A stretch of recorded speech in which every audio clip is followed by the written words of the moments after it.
Welcome to Stash. Today, we'll talk about setting up a budget, specifically something called the 50-30-20 budget. By creating a budget, you can make the most of your hard-earned money and stop living paycheck to paycheck.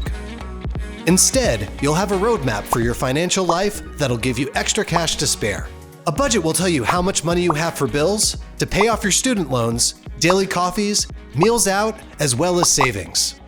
Most people give up on budgets because they sound scary or complicated, but they're actually pretty easy. The 50-30-20 budget will help you keep things simple. When you're setting up any budget, you'll be looking at your take-home pay, which is how much you actually get after taxes with each paycheck. Next, there are two types of expenses you should be aware of. The first one is called a fixed expense. That's an expense you have to pay every month no matter what, and it won't change very much over time. Think of these as your needs.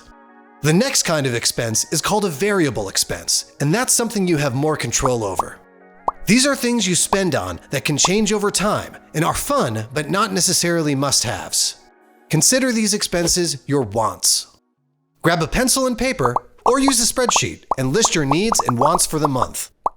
Now, let's get into the 50-30-20 budget. It involves using the fixed and variable expenses we were just talking about. Let's imagine your take-home pay is $2,000 a month.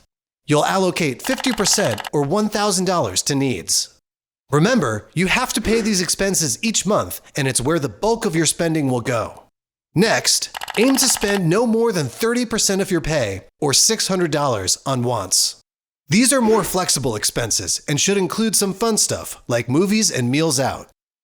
The final 20%, or $400 of your budget, should be dedicated to saving and investing for both short and long-term goals. This can be cash savings in checking and savings accounts, emergency funds, investments, retirement accounts like 401ks or IRAs, or other long-term investments. You'll return to wants to make some cuts if you want to save more money or need it for other essentials. Budgeting may sound daunting, but it's a practice that gives you control over your money. The simpler your budget is, the more likely you are to stick to it. Happy budgeting!